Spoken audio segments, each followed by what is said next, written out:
बेशक मीठा होगा तेरे शहर का पानी, पर इससे वो बनारस नहीं हो जाता। फिजाओं में घुली घंटी, आरती और भजनों की आवाजें, इनकी धुन पे गोता लगाते आजाद परिंदे और कुछ ठहरे हुए लम्हे, जिनमें जाने कितनी सदियां अपनी सुध खोई हैं, जिनके जादुओं के आगोश में पूरी दुनिया समाई है, जिनकी आहटों की सदा सुबह बनारस कहलाई है।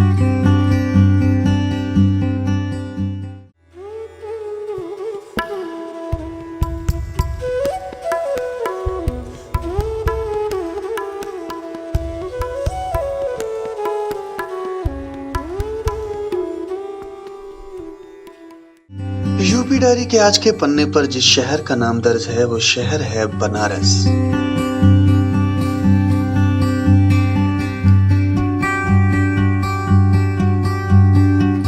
बनारस यानी वाराणसी भारत के उत्तर प्रदेश राज्य में गंगा नदी के किनारे स्थित एक ऐसा शहर है जो हिंदुओं के लिए बेहद पवित्र और खास तीर्थ स्थलों में से एक है। यहाँ कई लोग मुक्ति और शुद्धिकरण के लिए भी आते हैं। हिंदू धर्म के लिए 7 पवित्र शहरों में से एक वाराणसी बहुत ही प्रसिद्ध तीर्थ स्थान होने के साथ ही एक प्रसिद्ध पर्यटन स्थल भी है।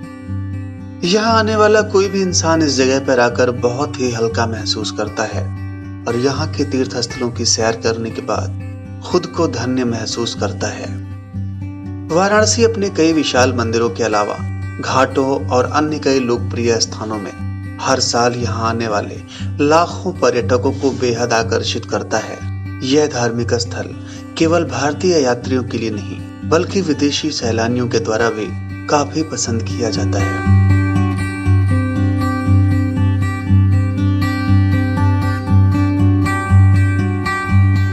काशी या बनारस के नाम से प्रसिद्ध वाराणसी शहर को दुनिया का सबसे पुराना जीवित शहर माना जाता है, जो तीर्थयात्रियों के साथ साथ पर्यटकों के लिए भी बेहद खास है। गंगा नदी के किनारे बसा यह शहर संस्कृति, पौराणिक कथाओं, साहित्य और कला का एक प्रमुख स्थान है। इस शहर की उत्पत्ति लगभग 2500 वर्ष पहले की मानी जाती है। कहा जाता है कि जब भगवान शिव ने देवी पार्वती से शादी की थी तो इस शहर को अपने रहने के लिए चुना था।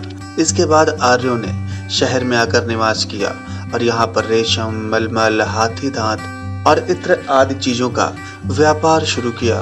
बता दें कि अफगान आक्रमण और मुस्लिम शासन के दौरान इस शहर को अपने विनाशकारी दौर से भी गुजरना पड़ा था, जिसमें कई मंदिरों का विनाश हुआ था। लेकिन मुगल सम्राट अकबर के शासनकाल में इस जगह को अपना गौरव वापस मिला।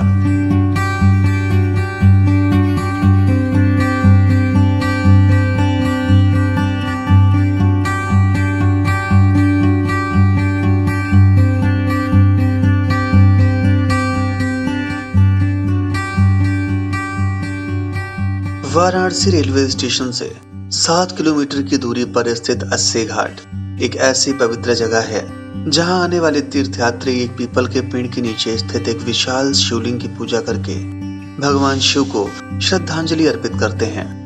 बता दें कि अस्सी घाट अस्सी और गंगा नदी के संगम पर स्थित है, जो काशी की प्राचीनता को दर्शाता है। अगर आप वाराणसी की यात्रा करने आ रहे हैं तो आपको सबसे प्रसिद्ध धार्मिक स्थलों में से एक अस्सी घाट की सैर जरूर करना चाहिए।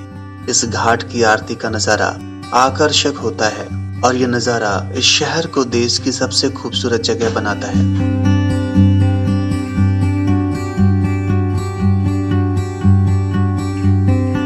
वाराणसी में गंगा नदी पर मुख्य घाट दशाश्वमेध घाट यहाँ का एक बेहद खास स्थान है, जो अपनी आध्यात्मिकता के लिए जाना जाता है। इस स्थान के बारे में कहा जाता है कि इस जगह पर भगवान ब्रह्मा ने दशाश्वमेध यज्ञ किया था और उसमें उन्होंने 10 घोड़ों की बलि दी थी। दशाश्वमेध का नाम वाराणसी के पर्यटन स्थलों की लिस्ट में सबसे ऊपर आता है, क्योंकि ये बेहद ही आकर्षक धार्मिक स्थल है जहाँ पर कई तरह के अनुष्ठान किए जाते हैं। हर शाम इस घाट पर आयोजित गंगा आरती सबसे प्रसिद्ध है, जिसमें प्रतिदिन सैकड़ों की संख्या में लोग शामिल होते हैं। गंगा जी की इस आरती को देखना अपने आप में बेहद खास अनुभव है, जिसको हम शब्दों में बयां नहीं कर सकते। आप जब भी बनारस आएं तो यहाँ जरूर आएं।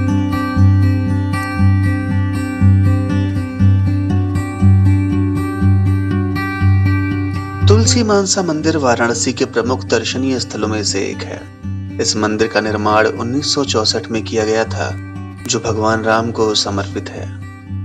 बता दें कि इस मंदिर का नाम संत कवि तुलसीदास के नाम पर रखा गया है। बताया जाता है कि यह वो स्थान है जहां पर तुलसीदास जी ने हिंदी भाषा की अवधी बोली में हिंदू महाकाव्य रामायण लिखी थी। मंदिर में सावन के महीनों में कठपुतलियों का एक विशेष प्रदर्शन होता है जो रामायण से संबंधित है। अगर आप एक मजेदार अनुभव और आनंद लेना चाहते हैं तो सावन के महीने में यहाँ की यात्रा जरूर करें।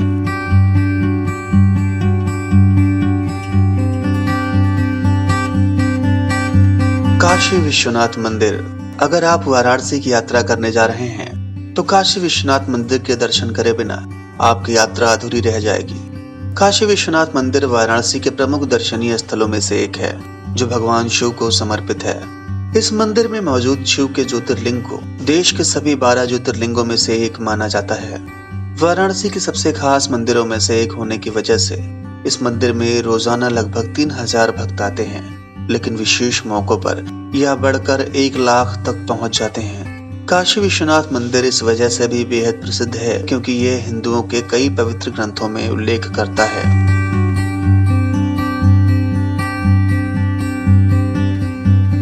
दुर्गा मंदिर वाराणसी में स्थित प्रमुख मंदिरों में से एक है जिसे बंदर मंदिर भी कहते हैं। इस मंदिर का निर्माण एक बंगाली महारानी के द्वारा 18वीं शताब्दी में किया गया था, जिसको गेरू से लाल रंग में रंगा गया है।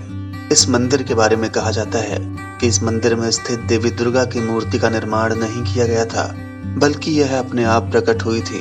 अगर आप वाराणसी की यात्रा करने आए हैं तो इस अद्भुत मंदिर के दर्शन करना न भूलें।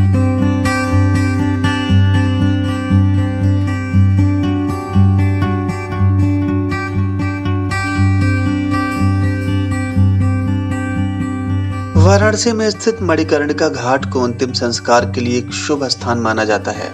मणिकर्णिका घाट का नाम वाराणसी के प्रमुख स्थानों में शामिल है। इस घाट को जीवन के प्रवेश द्वार के रूप में माना जाता है। इस घाट को देखने जाना अपने आप में बेहद ही सुंदर और चौंकाने वाला अनुभव होता है।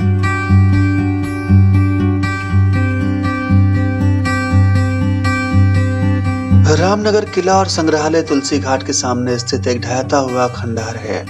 इस किले का निर्माण 1750 में राजा बलवंत सिंह ने मुगल शैली की वास्तुकला में करवाया था। भले ही राजाओं की प्रथा को इस जगह पर समाप्त कर दिया गया है, लेकिन वर्तमान में महाराजा पीलू भीरू सिंह इस किले में रहते हैं। इस किले में एक संग्रहालय भी है जो पुरानी अमेरिकी कारों के दुर्लभ संग्रह, हाथी दांत के काम, मध्यकालीन वेशभूषा और एक विशाल खगोलीय घड़ी के लिए जाना जाता है।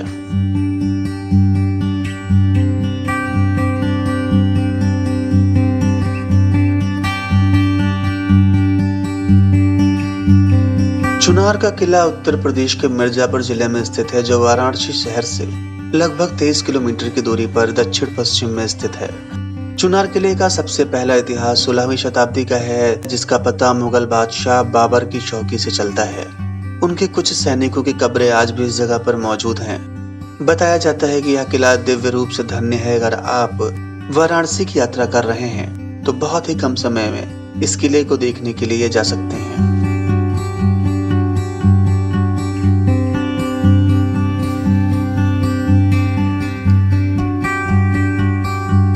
वाराणसी से 13 किलोमीटर की दूरी पर स्थित सारनाथ भारत में प्रसिद्ध बौद्ध तीर्थ स्थलों में से एक है। वाराणसी के आसपास घूमने वाली जगहों में से एक बेहद खास स्थान है। काशी के घाटों और गलियों में घूमने के बाद आप इस जगह पर आकर एकांत में शांति का अनुभव कर सकते हैं। माना जाता है कि बोध गया में ज्ञान प्राप्त करने के पश्चात भगवान बुद्ध अपने पूर्व साथियों की तलाश में सारनाथ आए थे और यहाँ उन्होंने अपना पहला उपदेश दिया था। सारनाथ के लोकप्रिय दर्शनीय स्थलों में से चौखंडी स्तूप, अशोक स्तंभ, धमेक स्तूप, पुरातत्व संग्रहालय, मूलगंध कुटी विहार, चीनी थाई मंदिर और मठ शामिल हैं।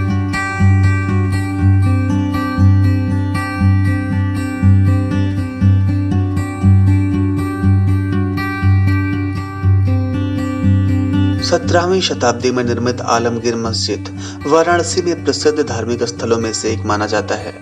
मस्जिद के रूप में खड़िया संरचना औरंगजेब द्वारा पंचगंगा घाट पर हावी लुभावनी विधियों का प्रमाण है।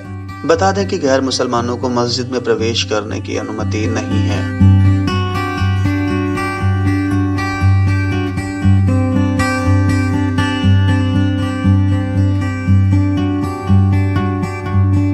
अगर आपके मन में भी ये सवाल आ रहा है कि वाराणसी जाने के लिए सबसे अच्छा समय क्या है, तो बता दें कि अगर आप वाराणसी की यात्रा करना चाहते हैं तो अक्टूबर से मार्च के महीनों में जाएं। इन महीनों में वहां का मौसम यात्रा के लिए अनुकूल होता है।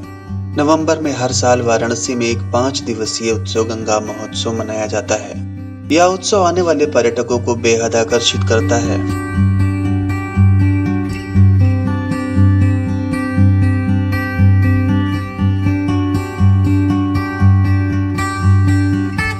अगर आप हवाई जहाज से वाराणसी की यात्रा करने की योजना बना रहे हैं तो बता दें कि आप देश के किसी भी प्रमुख शहर से वाराणसी के लिए फ्लाइट ले सकते हैं।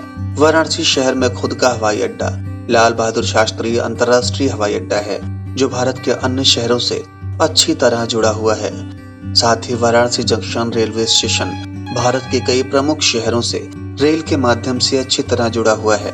आप दिल्ली, मुंबई, भोपाल और भारत के कई शहरों से वाराणसी के लिए ट्रेन पकड़ सकते हैं। वाराणसी रेलवे स्टेशन पहुंचने के बाद आप इस पर्यटक शहर का भ्रमण करने के लिए टैक्सी या कैब किराए पर ले सकते हैं। इसके अलावा दिल्ली और इसके आसपास के शहरों से बस भी आपको आसानी से मिल जाएगी। अगर आप वाराणसी आना चाहते हैं तो हर प्रकार की सुविधा आपको यहाँ आने के लिए मिल जाएगी।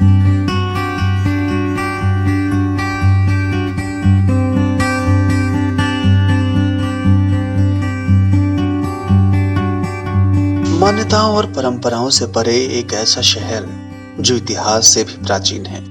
एक टुकड़ा भारत का जहां मृत्यु का जश्न मनाया जाता है। इंसानी सीमाओं से दूर एक दुनिया जो सबको अपनाती है। जी हाँ, हम बात कर रहे थे गंगा की गोद में बसे बनारस की। दोस्तों, यूपी डायरी के आज के सफर में बस इतना ही। आशा करते हैं आपको हमारा ये आज का वीडियो बेहद पसंद आया होगा।